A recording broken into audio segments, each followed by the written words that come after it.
Hello student, welcome back to my YouTube channel Arihant lecturer. Guys, आज के इस video में हम बात करेंगे इंग्लिश में पास होने का ट्रिक, यानी कि एक ऐसा तरीका आपको मैं बताऊंगा कि ये तरीका 100% जीनियस होगा। एंड ट्रिक ये जो है आप किसी भी बोर्ड एग्जाम या कहीं भी लगा दोगे स्कूल के एग्जाम में 110% आपको नंबर मिलेगा। आपने यूट्यूब पे बहुत सारे वीडियो देखे होंगे, पर ऐसा वीडियो आपको पूरे यूट्यूब पर नहीं मिलेगा। तो ये जो है इंग्लिश में पास होने का सबसे जबरदस्त तरीका है, यानी कि ये ट्रिक अगर आप लगा दोगे तो टीचर खुशी से आपको नंबर देगा। ठीक है, और ये जो ट्रिक मैं आपको बताऊंगा ये पूरे इंग्लिश के पूरे पेपर में आपको चाहे कुछ ना आए, ये ट्रिक लगा देना 100% में नहीं 110% गारंटी देता हूं कि आप पास हो जाओगे। ठीक है, तो आपने अभी तक वीडियो को लाइक नहीं किया तो एक लाइक जरूर कर देना, इससे हम लोग को थोड़ा सा मोटिवेट मिलता है। तो आपको ना इंग्लिश के पूरे पेपर में कुछ ना आए तो आप ये ट्रिक लगा देना, 110% आप पास हो जाओगे। ठीक है, और बिना पढ़े बिना याद की केवल ट्रिक से, मात्र ये ट्रिक ही आपको काम आएगी। अगर आपको कुछ भी नहीं आता तो इस ट्रिक को आप लगा देना। ठीक है, अगर आपने इंग्लिश नहीं भी पढ़ा है तो भी आप इसमें पास हो जाओगे बड़ी आसानी से। ठीक है, बहुत आसान है पास होना प्यारे बच्चों।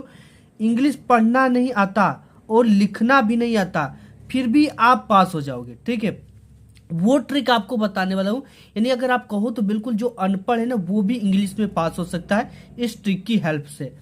क्वेश्चन का आंसर इस ट्रिक से आपको लिखना है। ठीक है, इंग्लिश पढ़ना भी नहीं आता फिर भी आप लिख लेंगे क्वेश्चन का आंसर इस ट्रिक से। जो ट्रिक आपको बताऊंगा ये ट्रिक 110% जीनियस ट्रिक के साथ साथ 100% वर्किंग ट्रिक है। ठीक है, इस चीज को देखकर एग्जामिनर काफी ज्यादा हैप्पी हो जाएंगे एंड 100% गारंटी जो टीचर है खुश होकर आपको नंबरों की बरसात कर देंगे। ठीक है, और 110% गारंटी है आपके पास होने का, यानी कि इस ट्रिक को आप समझो 100% जीनियस है। सबसे पहले अगर आप इंग्लिश की पेपर को देखोगे, ये हमारे पास इंग्लिश का पेपर भी है जिसमें आपको सबसे पहले MCQ क्वेश्चन को ट्रिक से कैसे हल करना है, यानी आपको ऑप्शनल क्वेश्चन आता है जिसे बहुविकल्पी टाइप के क्वेश्चन हम कहते हैं, ये पूछा जाता है। ठीक है, अब ये क्वेश्चन पूछा जा रहा है तो इसको हमें ट्रिक से कैसे हल करना है, या हमें कोई क्वेश्चन नहीं आ रहा तो उसमें क्या ट्रिक लगाना है कि वो क्वेश्चन हमारा क्या हो जाए, सही हो जाए।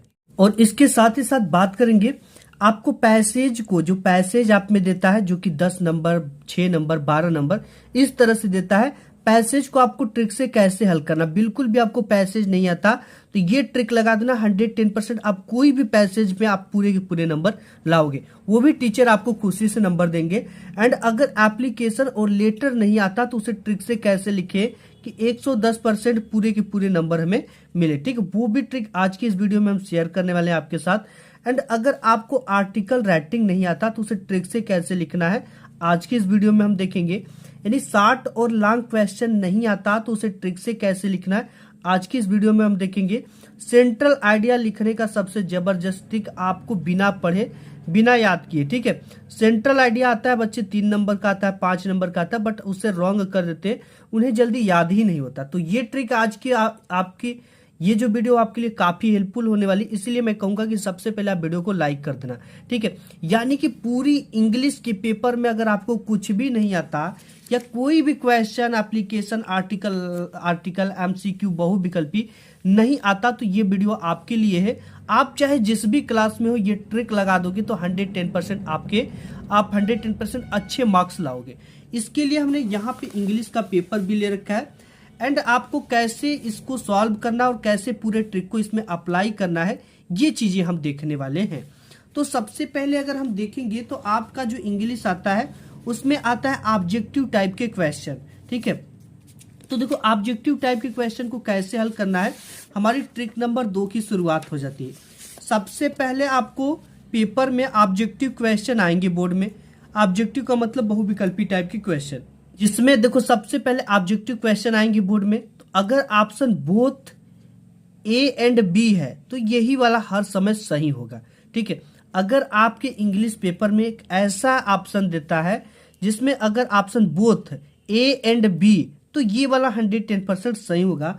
हम फॉर एग्जाम्पल भी देखेंगे इसको कि कहाँ पे ऐसा क्वेश्चन आता ही आता है। तो यहाँ पे देखिए सबसे पहले क्वेश्चन आया है कि what according to Mandela is not free. ठीक है, यानी कि मंडेला के अनुसार कौन कौन नहीं फ्री है। तो यहाँ पे देखो एक ऑप्शन है बोथ A एंड B, तो ये वाला हमने बताया हर समय करेक्ट होगा। यहाँ पे आप देख सकते हो कि इसके अनुसार कि the oppressed and the oppressor दोनों नहीं फ्री, ठीक। तो ऑपरेसर एंड ऑपरेस्ड दोनों, बोथ ए एंड बी वाला ऑप्शन आपका क्या हो जाएगा, ये वाला ऑप्शन आपका करेक्ट हो जाएगा, ठीक है। तो ये तो आपको जैसे भी दिखे बोथ ए एंड बी दोनों, ठीक है। तो ये वाला हर समय, ये वाला कितने परसेंट चांस है करेक्ट होने का, 99% ये चांस करेक्ट होता है, ठीक है। एंड अगर option all of the above हो तो यही वाला सही होगा। फॉर एग्जाम्पल हम देखते हैं, जैसे हमारे पास एक इंग्लिश की और पेपर है, ठीक है। इस पेपर में एक क्वेश्चन आया हुआ है जो कि आपको मैं यहाँ पे दिखा दूं। दे रखा है कि choose the correct option to answer the following question children to attend the programme. तो यहाँ पे हैड गॉन भी लग जाएगा, विल गॉन भी, वेंट। तो यहाँ पे ये देगा all A and B are corrected, यानी कि सभी करेक्ट है, या तो ऑल एबव ये भी देगा, ठीक है। जैसे इसमें दे रखा है कि ऑल ऑफ द एबव, इसकी जगह पे ऑल ऑफ द एबव लिखेगा, या तो all A and B and C are correct. तो इस तरह का जो आता है वो करेक्ट हर समय होता है। एंड अगर कोई सन वाला क्वेश्चन आ जाए, ठीक है, जैसे कि किस सन में क्या हुआ था, तो उसमें 4 ऑप्शन देगा, तो उसमें आपको बड़े और छोटे को कट करके 2 ऑप्शन बचते, उसको आपको सेलेक्ट करना है किसी एक को। सबसे ज्यादा जो ऑब्जेक्टिव सही होती है वो ए व सी, शुरुआत में ए व सी आपको सही होने का चांस रहता है, ठीक है। ए व सी सबसे ज्यादा सही होता है।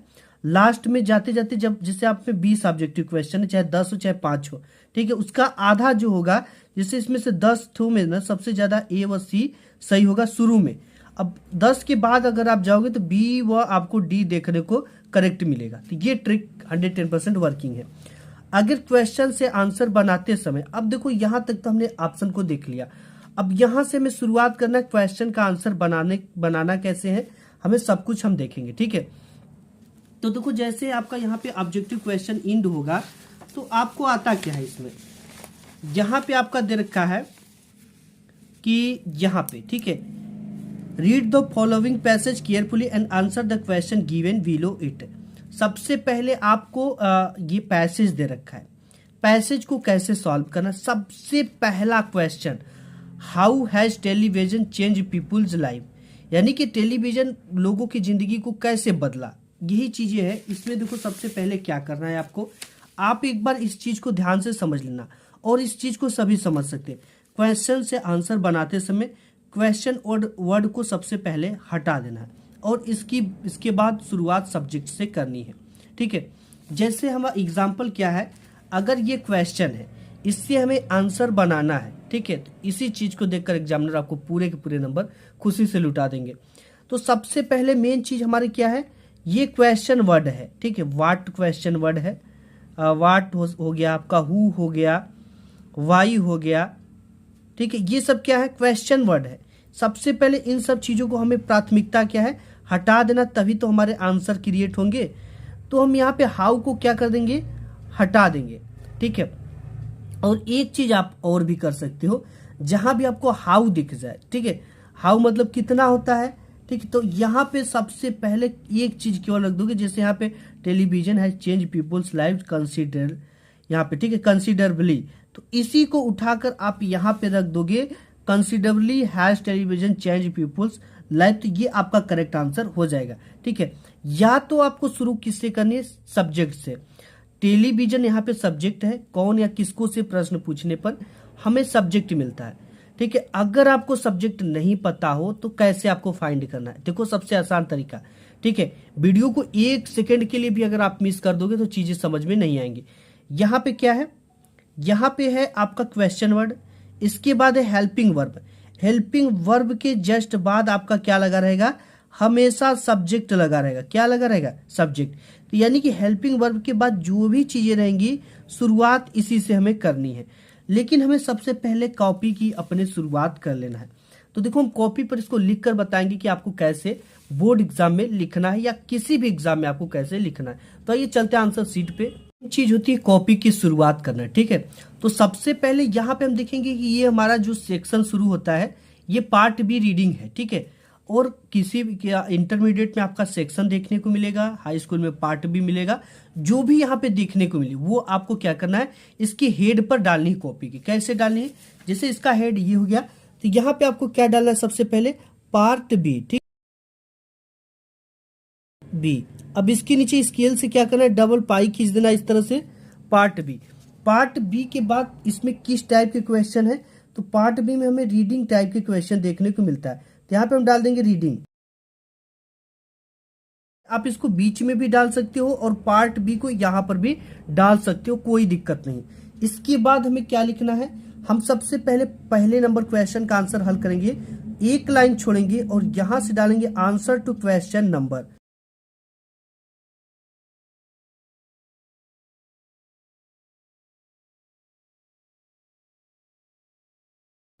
यहाँ पे हमने डाल दिया आंसर टू क्वेश्चन नंबर, इसके नीचे स्केल से डबल पाई खींच देनी है। यहाँ पे हमने डाल दिया आंसर टू क्वेश्चन नंबर। जिस भी क्वेश्चन का लिख रहे, पहले का करे तो पहला, दूसरे का करे तो दूसरा, ये चीजें हमें डाल देना है। ठीक है, इसके बाद आपको किस नंबर की करें, यहाँ पे एक चीज और भी आप कर सकते हो। ठीक है, यहाँ पे आप आंसर भी इस तरह से डाल सकते हो यहाँ पे। ठीक है, अब इसके बाद हम पहले का कौन सा करें, ए नंबर। तो सबसे पहली हमारी प्राथमिकता होती है यहाँ पे ए नंबर को डालना। ठीक है, यहाँ पे ए नंबर को डालना। इसके बाद हमें ब्लू पेन का काम आएगा आंसर लिखने के लिए। मैं आपको बता दूं कि जब भी आप किसी भी क्वेश्चन से आंसर को बनाते हो, ठीक है, तो आंसर बनाते समय एक चीज सबसे बड़ा इंपॉर्टेंट रोल होता है कि क्वेश्चन जिस भी सेंटेंस में है आंसर उसी टेंस में बनना चाहिए। सबसे मेन इंपॉर्टेंट चीज है। देखो इसमें आपको दिमाग क्या लगाना है, बिल्कुल आसान है प्यारे बच्चों। यहाँ पे सबसे पहले हमने बताया कि जैसे यहाँ पे आपको क्या लगा हो, कोई भी क्वेश्चन वर्ड लगा हो, उसके जस्ट बाद हेल्पिंग वर्ब लगा होगा, उसके जस्ट बाद आपको क्या मिलेगा, सब्जेक्ट। यानी पहले या इसी को आपको क्या करना है, लिखना है। तो यहाँ पे हम लिखेंगे सबसे पहले टेलीविजन। टेलीविजन हमने लिख दिया। हेल्पिंग वर्ब इसमें क्या लगा है, हैज लगा है, तो हम यहाँ पे क्या लिख देंगे, हैज। ठीक है, एकदम बिल्कुल आप आराम से समझना ध्यान से। टेलीविजन और जो भी यहाँ पे हेल्पिंग वर्ब है इसके आगे जुड़ जाएगा। ठीक है, ये चीजें ध्यान देना। टेलीविजन, इसके आगे क्या हेल्पिंग वर्ब है, हैज, तो यहाँ पे जोड़ देंगे क्या, हैज। इसके बाद चेंज पीपुल लाइव्स, यहाँ पूरा पूरा लिख देंगे।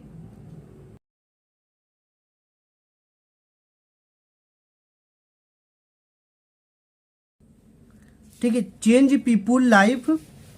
इसके बाद आपको एक चीज और ध्यान देना है, आपको यहाँ पे जैसे ये क्वेश्चन एंड होता है, वहां पे आप बट लगा सकते हो, सो लगा सकते हो, बिकॉज लगा सकते हो, दैट लगा सकते हो। ठीक है, तो हम यहाँ पे दैट लगा देंगे। टेलीविजन है चेंज पीपुल लाइफ, चेंज किया कि दैट यहाँ पे लगा देंगे, या बिकॉज लगा सकते हो क्योंकि दैट इसमें क्या है, कंसिडरेबली है, तो यहाँ पे हम क्या लिख देंगे, इसका मेन चीज कंसिडरेबली।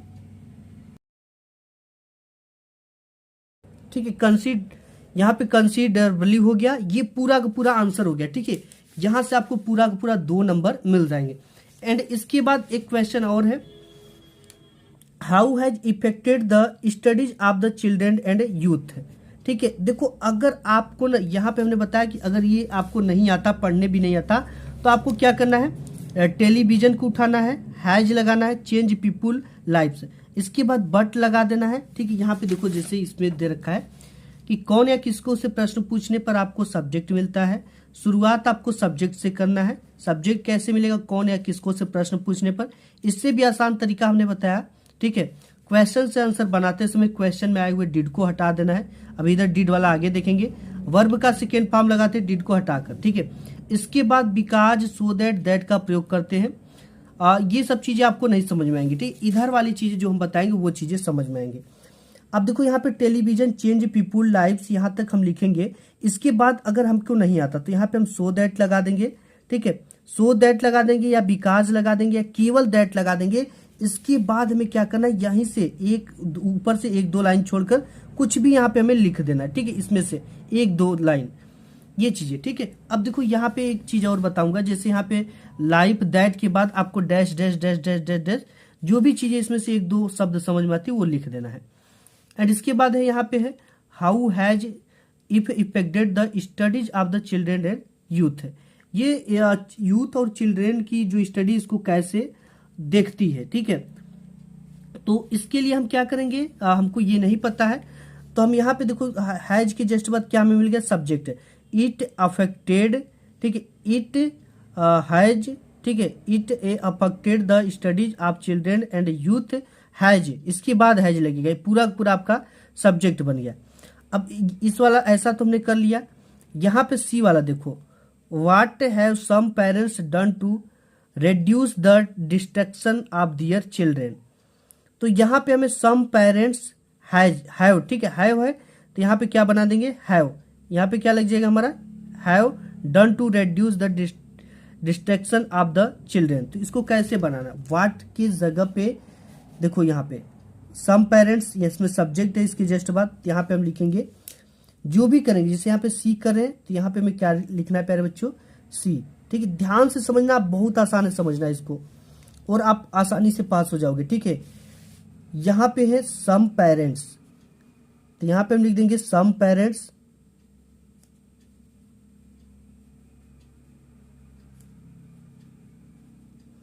सम पेरेंट्स, इसके बाद हैव है, हैव उसके जस्ट बाद लगा देंगे। ठीक है, जो भी सब्जेक्ट लिखेंगे, क्योंकि टेंस का ये रूल होता है, हैव के बाद डन टू रेड्यूस द, यहाँ पे हो गया डन टू reduce the,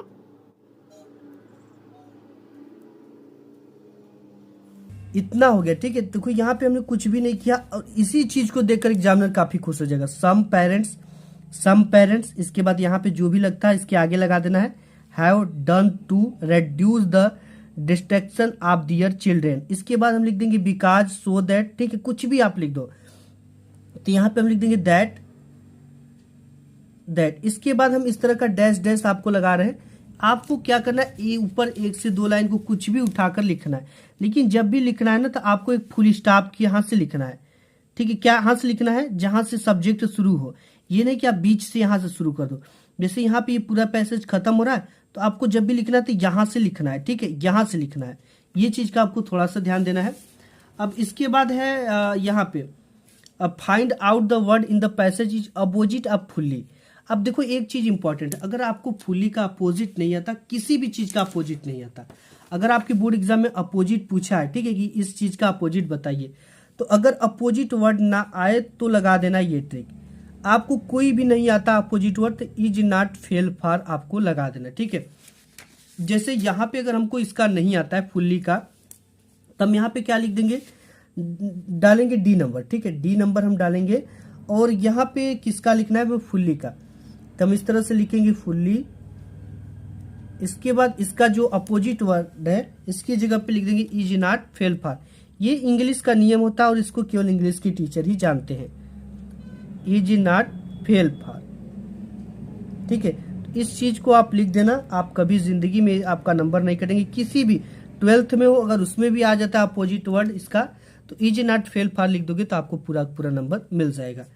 ये इंग्लिश का रूल होता है। अब इसकी जस्ट बाद आपको इंग्लिश में क्या आता है, मेन चीज आ जाता है यहाँ पे, write a letter to your father demanding money to purchase your book.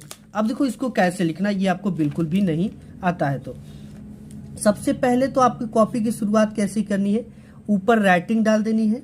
ठीक है, और दूसरा नंबर क्वेश्चन हमें डालना है। कैसे लिखना है ये आंसर शीट पे देखते हैं।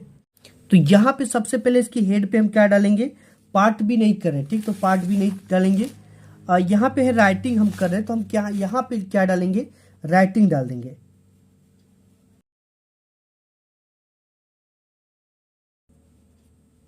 इस तरह से हमें राइटिंग डालना है।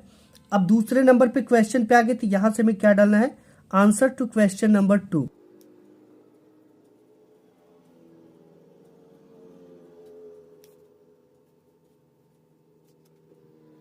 यहाँ पे राइटिंग में सबसे पहले आपको क्या आता है, राइटिंग में लेटर राइटिंग आता है। ठीक है, लेटर राइटिंग आएगा या तो एप्लीकेशन राइटिंग आएगा। ये लेटर राइटिंग और एप्लीकेशन राइटिंग लिखते समय हर समय आपको एक नया पेज लेना है, यानी कि कोई भी क्वेश्चन अगर यहाँ से इंड होता है तो आपको लेटर राइटिंग या एप्लीकेशन राइटिंग यहाँ से शुरू नहीं करना है, हर समय एक नया पेज लेना। और ऊपर हम लेटर राइटिंग देख रहे हैं तो ऊपर सिंपल हेड पे लिख देना है लेटर राइटिंग। ठीक है, तो यहाँ पे हम लिख देंगे लेटर राइटिंग।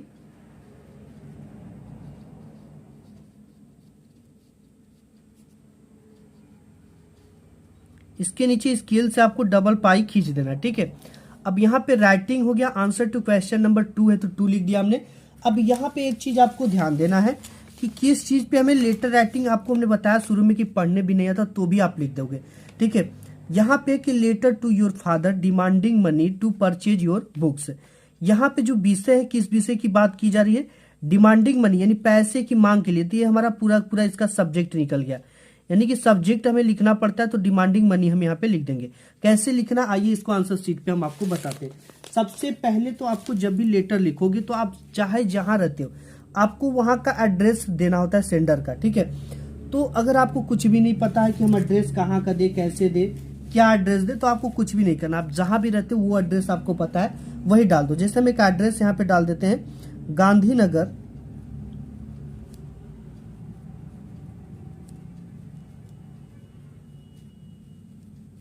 ठीक है, गांधीनगर आगरा यूपी। ये कहाँ पे पड़ता है, आगरा यूपी, ठीक है। अब यहाँ पे डेट डाल देना कि किस डेट को आप भेज रहे हो। तो जैसे मैं यहाँ पे अगर भेजूँ तो यहाँ पे हम 7 मार्च को भेज रहे हैं, तो यहाँ पे 7 मार्च, और यहाँ पे जिस भी सन में भेज रहे हो वो सन आपको यहाँ पे डाल देना है, ठीक है। ये ब्लैक पेन से रहेगा। अब यहाँ पे है सब्जेक्ट। सब्जेक्ट सबसे इंपॉर्टेंट चीज है, अगर सब्जेक्ट आप मिस करोगे तो ये चीजें देखने में अच्छी नहीं लगेगी। इतना चीज को हमको कहीं से ढूंढने की जरूरत नहीं पड़ी, ठीक है। अब सब्जेक्ट क्या है, किस विषय के लिए हम प्रार्थना पत्र लिख रहे हैं, ये सबसे इंपॉर्टेंट है। ये जो भी लाइन, जिस भी लेटर जो भी देगा वो यहाँ पे दे देगा कि किस लिए आपको लेटर लिखना है। यहाँ पे डिमांडिंग मनी की बात की जा रही है, तो यहाँ पे हम क्या लिख देंगे, डिमांडिंग मनी यानी पैसे की मांग के लिए।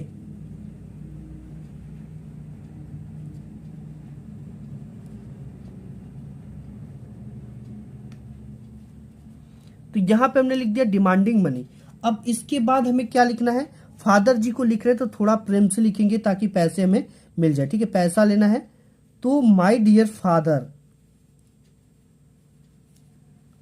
माय डियर फादर, ठीक है। तो ये चीजें तो भी आपको मिल गई कहां से, इसके बाद आपको एक तो कामा लगा देना है। फादर के लिए लिख रहे हैं, यहाँ पे देखो फादर यहाँ पे मिल गया आपको इंग्लिश से, ठीक है। फादर यानी my father, my dear father. अब देखो क्या लिखना है, माय डियर फादर। अब देखो इनको लिख रहे हैं तो आप थोड़ा सा सम्मान पूर्वक कहोगे, ठीक है। क्या कहेंगे, with most respectfully I beg to, I, ठीक है, आई बेग टू से, या इस तरह से कह सकते हैं, या तो हम यहाँ पे देखो ऑलरेडी मैंने यहाँ पे लिख रखा है, आप इस तरह से लिख लेना, my dear father with most respectfully, इसको तैयार कर लेना। आई वुड लाइक टू से, मैं आपसे कहना चाहता हूँ, ठीक है। ये थोड़ा सा याद कर लेना, I need money to purchase my new book. अब ये चीज हमको कहाँ से मिला, देखो यहाँ पे है क्या। अब यहाँ पे जो भी योर आएगा ना, योर की जगह पे हम क्या लगा देंगे, माई लगा देंगे। योर की जगह पे क्या लगा देंगे, my, my father. Demanding money to किस लिए है, टू परचेज। योर की जगह पे क्या लगाएंगे, माई, टू परचेज माई बुक। यहाँ पे वही चीजें किया गया।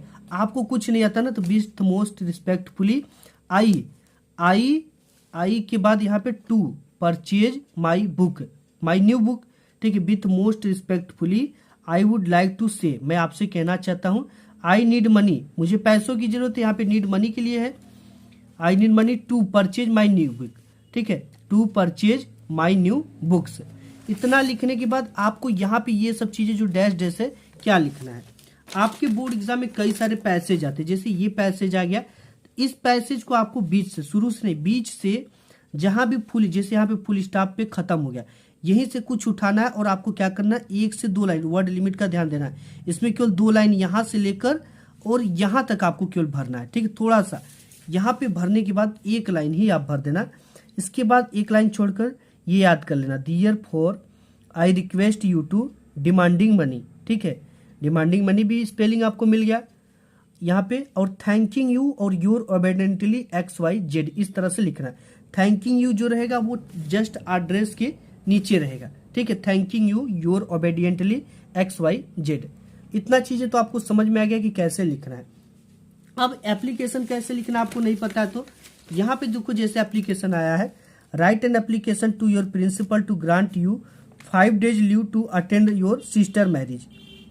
सबसे आसान है, सबसे पहले तो एप्लीकेशन राइटिंग आपको लिखना है हेड पर, ठीक है। और यहाँ पे सब्जेक्ट क्या मिल गया, यहाँ पे कि यहाँ पे देखो, application to grant you 5 days leave to attend marriage sister, ठीक है। Attend my marriage sister, sister marriage, ये हमें सब्जेक्ट मिल गया। अब देखो इसको लिखना कैसे, इंपॉर्टेंट तो इसको लिखना है, ठीक है। सबसे पहले आइए आंसर शीट पे हम चलते हैं। सबसे पहले आपको राइटिंग एप्लीकेशन, ठीक है, इस तरह से डालना है और यहाँ पे आंसर टू क्वेश्चन नंबर डाल देना है 2। यहाँ पे क्या करना है, देखो 2, ठीक है, 2 के जस्ट बाद आपको कॉमा लगाना है, और ये जहाँ से कॉमा इंड होता है आपको द प्रिंसिपल वहाँ से लिखना है। और ये प्रिंसिपल कहाँ के, उस स्कूल का नाम HBI कॉलेज के है। ये कॉलेज कहाँ पे पड़ता है, प्रयागराज उत्तर प्रदेश में पड़ता है, ठीक है। तो यहाँ पे और ये चीज हमने लिख दिया। अब सब्जेक्ट क्या है, N application leave for sister marriage. ये तो सिस्टर मैरिज आपको यहाँ पे मिल ही गया। An application leave to attend sister marriage, ठीक है, इस यहाँ से पूरा मिल गया। इसी चीज को आपको यहाँ पे लिखना होता है। इसके बाद ये जो 2 है ना, 2 जो जहां से शुरू हुआ था उसके जस्ट नीचे हमें सर लिखना है। सर के लिए हमें थोड़ा सा याद करना, most respectfully I beg to say that, इतना लिखना है कि most respectfully I beg to say that, इतना आपको तैयार कर लेना है। इसके बाद बीच का जो चांस आएगा, तो यही चीज हमने बताया कि आप में कई सारे पैसेज होते हैं, आगे भी पैसेज है और ये बहुविकल्पी वाले में भी कई सारे पैसेज दिए। तो आपको क्या करना है, यहां से उठाना है, ठीक है, और एक फुल स्टॉप तक यहाँ तक जाना है। थोड़ा सा 1 से 2 लाइन भरना है, तो आप यहाँ पे वर्ड लिमिट का ध्यान देते हुए 25 वर्ड यहाँ पे भर देना, ठीक है। इस या कामा तक भर दो, फुल स्टॉप तक भर दो, इतना आपको यहाँ पे क्या करना है, डैश डैश की जगह पे लिखना है और डेट डाल देना है। और यहाँ पे योर ओबेडियंटली XYZ, नेम नहीं लिखना है, क्लास लिख सकते हो, क्लास 10th 12th, और यहाँ पे डेट डाल सकते हो। बिल्कुल ईजी था, इस तरह से आपको लिखना है। केवल इतना याद करना है कि sir most respectfully I beg to say that, ठीक है। दैट के बाद आपको एक लाइन तो वही लिख देना है जो ये दिया गया है, क्वेश्चन पूछा है। उसके बाद थोड़ा सा आपको क्या भरना है, ये थोड़ा सा पैसेज उठाकर यहाँ पे भर देना है। इतना तो हमने कर लिया। अब हमारे बोर्ड एग्जाम में आता है ये, right A report on the independence day celebration in your school in about 80 to 100 word on the basis of the hints given below. अब यहाँ पे क्या करना होता है कि आप कोई राइट ए रिपोर्ट कोई लिखता है, और सबसे ज्यादा लिखे जाता है आर्टिकल राइटिंग। आर्टिकल राइटिंग के अंतर्गत आपको दे रखा है क्या, introduction, keeps our body to active, tension free and happy all days long, better concentration on the studies, और लास्ट हेडिंग है कंक्लूजन। अगर आपकी हेडिंग नहीं है तो सबसे पहली हेडिंग इंट्रोडक्शन रहेगी, लास्ट की हेडिंग कंक्लूजन रहेगी। इसके बाद जो भी चीजें दिया, जैसे रेगुलर एक्सरसाइज है, तो इससे क्या होगा, हमारी बॉडी एक्टिव होगी, हमारे जो बॉडी पार्ट है वो एक्टिव होंगे, ठीक है। जो हेल्थ है वो वेल्थ रहेगा, यानी जो स्वास्थ्य है वो अच्छा रहेगा। इसको लिखना कैसे, सबसे पहले हमें क्या लिख देना है, आर्टिकल राइटिंग हेड पे लिखना है। यहाँ पे हम आर्टिकल राइटिंग लिखेंगे, आप यहाँ पर भी लिख सकते हो, ठीक है। इसके बाद आंसर टू क्वेश्चन नंबर 3 कर रहे हैं, तो यहाँ पे वो चीजें लिख देंगे, हर समय लिखना है, ठीक है। आंसर टू क्वेश्चन नंबर 3,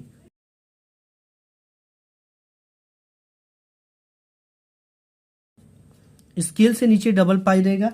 इसके बाद आपको देखो क्या करना है, ये दे रखा है इंट्रोडक्शन, ठीक है।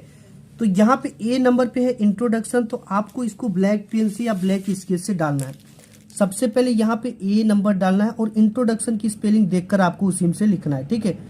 तो यहाँ पे क्या हम है, इंट्रोडक्शन, इस तरह से हम क्या डाल देंगे, इंट्रोडक्शन।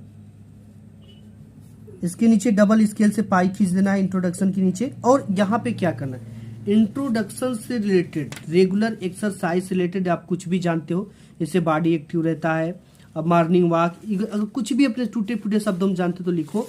अदरवाइज यहाँ पे आपको पूरे पैसेज मिल जाएंगे, यहाँ पर भी पैसेज मिल जाएंगे। इसमें से आपको क्या करना है, 2 से 3 लाइन आपको यहाँ से उठाना है और आपको यहाँ तक पूरा का पूरा, ठीक है, 3 लाइन 4 लाइन आपको भरना है। केवल वर्ड लिमिट का ध्यान देना, इतना इतना भरा जाना चाहिए कॉपी। तो ये पूरा उठाकर आपको क्या कर देना, यहाँ पे इंट्रोडक्शन में डाल देना। इसके बाद हेडिंग क्या है, नेक्स्ट हेडिंग है कीप्स आवर बॉडी एक्टिव, ठीक है। तो सबसे पहले तो आपको लिख देना है कि this exercise keeps our body active, ठीक है। या इस तरह से शुरू भी यहाँ से कर सकते हो ब्लू पेन से, कीप्स आवर बॉडी, ठीक है। इतना लिखने के बाद आपको तब जाकर पैसेज भरना है, ठीक है। Tension free and happy all day long, तो यहाँ पे हेडिंग इसको डालना है एंड यही चीजें लिखना है कि tension free all and happy all day long. इसके बाद पूरा पूरा पैसेज 2-3 लाइन रखना है, ठीक है। ये चीजें तो हो गई। अब इसके बाद जैसे यहाँ पे आता है change the following sentence into indirect speech, अगर ये आता है सेट टू, तो आप जानते हो कि किसमें बदलना है, टोल्ड में आता है, तो आप इसको उतार ही दो अगर नहीं आ रहा है तो, ठीक है। अब यहाँ change the following into passive voice अगर आ रहा है तो इसको भी इस तरह से आप लिखो। पंचुएशन आता है जिसमें आपको ये जो स्मॉल इसको बड़ा करना होता है, साइड टू रेखा, इसको कामा और इसको इन्वर्टेड कामा में कही गई बातें को लिखना होता है, तो और इसको कैपिटल से लिखेंगे जब इसमें लिखेंगे तो, ठीक है। अब यहाँ पे आप में आता है क्या, एक ट्रांसलेशन आता है। अब देखो जैसे ट्रांसलेशन अगर आप बना रहे हो, कोई भी चीज इसमें नहीं आ रही है, जैसे अगर व्यवसाय बिजनेस का हमें नहीं पता कि व्यवसाय का इंग्लिश क्या होता है, तो इसको जब भी हम इंग्लिश इसका ट्रांसलेट करेंगे ना, तो यहाँ पे हम व्यवसाय को व्यवसाय ही लिख देंगे, ये चलता है और नंबर भी मिलता है। इसके लिए किसानों को बहुत धन लगाना पड़ता है, किसान दिन रात खेतों में काम करते हैं, लगभग 80% किसान गरीबी में जीवन यापन करते हैं। हम सबको किसानों की पर्याप्त सहायता करनी चाहिए। पर्याप्त का एनफ आपको नहीं पता है तो आपको पर्याप्त ही लिख देना है, ठीक है, पर्याप्त लिख देना, आपको इसका नंबर मिल जाएगा। ट्रांसलेशन में ये होता है जिसका भी वर्ड आपको नहीं पता है उसका इंग्लिश हिंदी में ही लिख दो, ठीक है, हिंदी ही इंग्लिश में लिख दो, एग्जामिनर समझ जाएगा कि बच्चे को थोड़ा कंफ्यूजन होगा, नहीं पता होगा, इसलिए वो लिख दिया, इसके नंबर मिल जाते। अब यहाँ पे मेन चीज आपका आता है लिटरेचर, यहीं से सबसे इंपॉर्टेंट चीज शुरुआत होती है। अब देखो इसको कैसे आपको करना है, आपको नंबर मिले, जैसे यहाँ पे हमने बताया what did Lencho call the employees of the post office in his letter to God. अब इसे कैसे हल करना है, बिल्कुल आसान तरीका में हम आपको बताएंगे।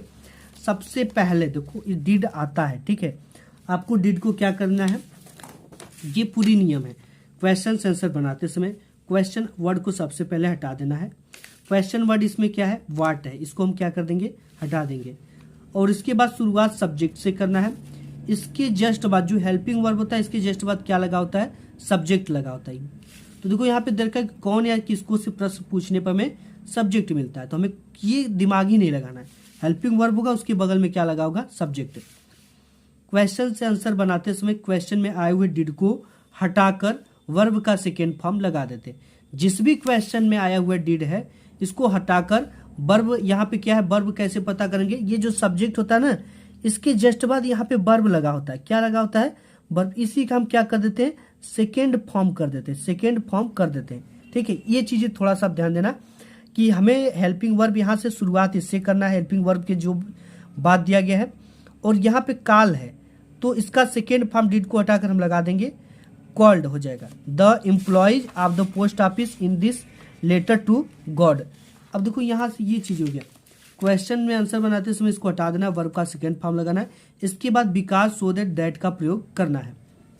अधिकतर जो सेकेंड फॉर्म बनता है वो वर्ब के अंत में डी या ईडी लगाने से बन जाता है। जैसे अगर टाक का है, टाक का सेकेंड फॉर्म क्या होगा, टाक्ड होगा, तो अक्सर ईडी लगाने से ही सेकेंड फॉर्म बन जाता है किसी भी, ठीक है। जैसे यहाँ पे कॉल है तो हम कॉल्ड लगा देंगे, सेकेंड फॉर्म बन गया ईडी लगाने से, ठीक है। और बहुत कम केवल डी लगाने से बनता है, ठीक है, डी लगाने से बहुत कम बनते हैं। जिसके अंत में अगर ई हो तो वहां पे केवल डी लगा देंगे, ठीक है। जैसे अगर आप किसी चीज का सेकेंड फॉर्म जानना चाहते हो, जैसे अगर यहाँ पे सेव है, ठीक है, सेव है, तो इसके अंत में क्या है, ई लगा हुआ, तो यहाँ पे केवल डी लगा देंगे तो सेकेंड फॉर्म बन जाएगा। अब देखो इस क्वेश्चन को हल करना सबसे इंपॉर्टेंट है कि इसे हल कैसे करेंगे, ठीक है। तो इसको लिए नेक्स्ट पेज पे चलते हैं। यहाँ पे हमने लिटरेचर कर रहा है तो यहाँ पे जो भी करेंगे वो डाल देंगे, ठीक है। आंसर टू क्वेश्चन नंबर 5 है तो 5 डाल दिया। अब यहाँ पे ये है क्वेश्चन, ठीक है। हमने बताया कि जब भी आपको क्वेश्चन वर्ड दिख जाए और हेल्पिंग वर्ब दिख जाए, इन दोनों हेल्पिंग वर्ब के जस्ट बाद क्या लगा होता है, सब्जेक्ट। सब्जेक्ट हमें क्या मिल गया, लेंचो मिल गया, तो यहाँ पे हम क्या लिख देंगे, लेंचो। लेंचो के जस्ट बाद यहाँ पे जो भी हेल्पिंग वर्ब होता है इसके आगे हो जाता है, ठीक है। लेकिन यहाँ पे जब भी डिड दिख जाए तो इसमें ऐसा नहीं होता, डिड में डिड को हटा दिया जाता है और जो इसके आगे होता है वो वर्ब होता है, और इसी वर्ब का हम क्या कर देते हैं, सेकेंड फॉर्म लगा देते, सेकेंड फॉर्म यहाँ पे लिखते हैं। तो यहाँ पे है कॉल, ठीक है, तो यहाँ पे कॉल, कॉल का जो सेकेंड फॉर्म होगा वो कॉल्ड हो जाएगा। तो यहाँ पे अक्सर जो सेकेंड फॉर्म है वो ई डी लगाने से बनता है, ठीक है, बहुत कम केवल डी लगाने से बनता है, कॉल्ड। यहाँ पे पता चल गया, सेकेंड फॉर्म पता करने की जरूरत नहीं है। The employees of the post officer in the letter to God, इतना हमें पूरा लिखना है, ठीक है। हम यहाँ पे लिख देते हैं कॉल्ड द। देखो इसमें हमें कुछ दिमाग नहीं लगाना पड़ा। सबसे पहले तो हमने उठाया लेंचो सब्जेक्ट को, called the employees of the post office in this letter to God, यहां तक हमने पूरा लिख दिया। Employees of the post office in his letter to God, पूरा का पूरा लिख दिया।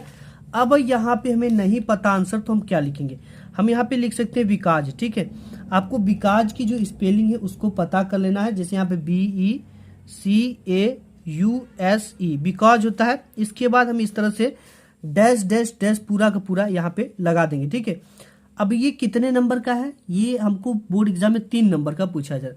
वर्ड लिमिट जो इसकी होगी वो हमें कितना रखनी है, 40 वर्ड रखना है। यानी यहाँ से लेकर और यहाँ तक आपको क्या करना है, ये पूरा का पूरा आपको इसमें पैसेज भर देना है। ठीक है, जैसे पैसेज हमने बताया कि बहुत सारे पैसेज हैं आपके इसमें।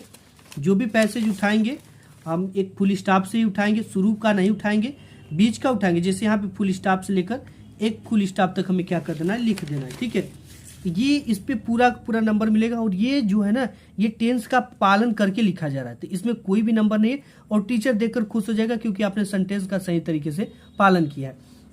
इसके बाद एक चीज और भी देख लेते हैं। जैसे यहाँ पे है, यहाँ पे where were sweets and snacks prepared on the special occasion. तो यहाँ पे आपको क्या है, कैसे लिखना है। सबसे पहले तो आपको स्वीट एंड स्नैक्स क्या मिल गए, सब्जेक्ट मिल गए। कैसे सब्जेक्ट मिले, हमने देखा हेल्पिंग वर्ब पे जस्ट बाद क्या लगा है, स्वीट एंड स्नैक लगा। तो ये हमें क्या मिल गया, सब्जेक्ट मिल गया। तो इसे हम कैसे लिखेंगे, यहाँ पे अथवा वाला है इसका आर वाला क्वेश्चन, तो इस तरह से लिखेंगे स्वीट एंड स्नैक, इसको कैपिटल से लिखेंगे। स्वीट पहला वर्ड को कैपिटल से ना, एंड स्नैक स्नैक्स स्नैक्स। इसके बाद है प्रिपेयर्ड ऑन द स्पेशल ओकाजिशन। ये नहीं लिखेंगे, ये पूरा पूरा जैसे सब्जेक्ट हम लिखते हैं उसके जस्ट बाद यहाँ पे जो भी लगा है, जैसे वर लगा है तो वर लिख देंगे, हैज लगा है तो हैज लिख देंगे, हैड लगा है तो हैड, हैव लिखा है तो हैव। ठीक है, जो भी हेल्पिंग वर्ब है उसको लिख देंगे। स्वीट एंड स्नैक वर, यहाँ पे लिख देंगे वर। वर के बाद ये पूरा लिख देंगे प्रिपेयर ऑन द स्पेशल ओकाजिशन, हम इसे लिख लेते हैं। यहाँ पे हमने क्या किया, इसको पूरा का पूरा यहाँ पे लिख दिया। ठीक है, जैसे यहाँ पे sweets and snacks were prepare on special occasion, occasion तक लिख दिया। अब यहाँ पे बिकॉज लगा सकते हो, सो दैट लगा सकते हो, दैट लगा सकते हो। ठीक है, तो यहाँ पे हम दैट लगा देते हैं, दो किसी को भी लगा देते हो दैट। इसके बाद डैश डैश डैश डैश, इसके बाद यहाँ पे क्या करना, आपको पैसेज को भर देना।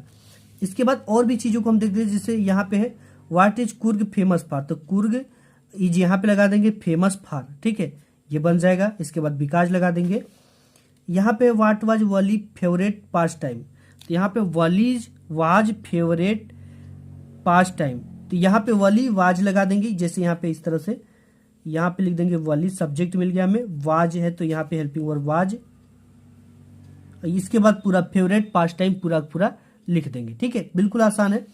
और यहाँ पे how did the hell stone affect the field of Lencho, इसको कैसे बनाना है। तो यहाँ पे द हेल स्टोन हमें क्या मिल गया, सब्जेक्ट डिड के जस्ट बाद हेल स्टोन। यहाँ पे इफेक्ट है, इफेक्ट का सेकेंड फॉर्म इफेक्टेड होगा। जैसे यहाँ पे बन जाएगा आपका ये इस तरह से the hell stone, hello stone effect है तो इफेक्टेड हो जाएगा आपका अफेक्टेड, अफेक्टेड ईडी लग गया। ठीक है, ईडी लगने से क्या बन गया, सेकेंड फॉर्म। और डिड को यहाँ पे हटा देते हैं, affected the field of Lencho, the field of Lencho. ठीक है, थोड़ा सा यहाँ पे फील्ड ऑफ लेंचो, लेंचो को कैपिटल में लिखेंगे लेंचो। ठीक है, इस तरह से हमने लिख दिया। तो एक तरीका मैं आपको बता रहा हूँ कि कैसे लिखना है। ठीक है, अब यहाँ पे वाई डिड अन्नी फ्रैंक मेंटेन ए डायरी, तो यहाँ पे हो जाएगा अन्ने फ्रैंक मेंटेन्ड, ईडी लगा देंगे, ईडी ए डायरी बिकॉज। इसके बाद क्या लिख देंगे, बिकॉज, बिकॉज के बाद पूरा पैसेज आपको भरना है जैसे हमने आपको बताया। यहाँ पर भी the hailstone affected the field of Lencho, so या बिकॉज। ठीक है, बिकॉज की स्पेलिंग CAUSE, इसको लिखकर यहाँ से पूरा पूरा डैश डैश आप कर दोगे, आपको पूरे के पूरे नंबर मिल जाएंगे। ठीक है, कुछ भी आपको आता है। अब यहाँ पे है mention 3 things that the difference human and the animals, ये आपको नहीं करना होता है। 4 लाइन्स आप पोएम लिख देना। दो बाद है right 4 lines of any poem prescribed in your syllabus, आपके सिलेबस में दिया गया कोई एक पोएम आपको लिखना है। ठीक है, पोएम आपको एक तो इसी सिलेबस में इसमें दिया रहेगा बुक क्वेश्चन पेपर में, जो कि ऑब्जेक्टिव क्वेश्चन में। अगर नहीं आपको पता है तो उसी को लिख दोगे, 3 नंबर का है, 2 नंबर आपको मिल जाएगा। या तो आपको 2 तैयार कर लेना, एक आपके क्वेश्चन पेपर में आएगा, आप एक क्या कर दोगे, लिख दोगे। ठीक है, 8वें नंबर पे है कि right the central idea of any one of the following poem in about 50 to यहाँ पे 40 to 50 word. Dust of snow, A tiger in the zoo, the trees, किसी एक को आपको लिखना है सेंट्रल आइडिया। कैसे लिखना है ये आंसर शीट पे देख लेते हैं। देखो आपको इसमें करना क्या, सिंपल कुछ भी नहीं करना, आंसर टू क्वेश्चन नंबर डाल देना है। इसके बाद इसकी हेडिंग डालनी है, डस्ट ऑफ स्नो, जिसका भी आप लिख रहे हो पोयम, ठीक है। तो यहाँ पे क्या करना है, डस्ट ऑफ स्नो, ये यहीं से मिल गया, आपको कहीं जाने की जरूरत नहीं पड़ी। इसके बाद सेंट्रल आइडिया, सेंट्रल आइडिया यहाँ पे लिखा हुआ है, आपको इसी को कॉपी करके हेडिंग यहाँ पे बना लेना है, सेंट्रल आइडिया, मीनिंग एक भी गलत नहीं होगी। इसके बाद द पोयम, ठीक है, यहाँ पे पोयम तो आपको इसमें मिल रहा है पोयम, और यहाँ पे है पोयम्स, तो यहाँ पे पोयम की स्पेलिंग भी आपको मिल रही है, the poem dust of snow, इसी हेडिंग को यहाँ पे लिखना है, dust of snow has been composed by, इतना आपको याद करना, हैज बीन कंपोज्ड बाई, इसको रॉबर्ट फ्रॉस्ट ने लिखा है। अगर पता है तो ब्लैक पेन से लिखेंगे, अगर अंदाजे लिख रहे हैं तो पहले या दूसरे पार्ट का नाम तैयार कर लेना, ठीक है, पहले या दूसरे पार्ट का, तो पहले या दूसरे पार्ट का किसी को लिख देना, वही आता ही आता है, Robert Frost. In this poem the poet has described about, इतना आपको याद करना है, in this poem the poet has described about, यानी कि इस कविता में कवि बताना चाहता है। इसके बाद डैश डैश कर कर पूरी की पूरी पैसेज आपको यहाँ तक क्या कर देना है, यहाँ तक भर देना है उठाकर, ठीक है। आपको यहाँ पे नंबर मिल जाएंगे। इसके बाद 3 नंबर 4 नंबर का फिर क्वेश्चन आता है कि what was mister Pumphrey ringing a dozen time a day, ठीक है। तो यहाँ पे मिस्टर पम्फेरी वाज यहाँ पे लग जाएगा, मिस्टर पम्फेरी आपका सब्जेक्ट है, हेल्पिंग वर्ब के जस्ट बाद क्या मिलता है, सब्जेक्ट, मिस्टर पम्फेरी, और इस वाज को यहाँ पे लगाना ringing a dozen times a day, because, because या सो दैट कुछ भी लगाकर, डिड है तो द थीप मेक, यहाँ पे सेकेंड फॉर्म इसका मेड हो जाएगा, फ्रेंड विथ अनिल, ठीक है। इस तरह से आपको बनाना है। तो आज की इस वीडियो में बस इतना।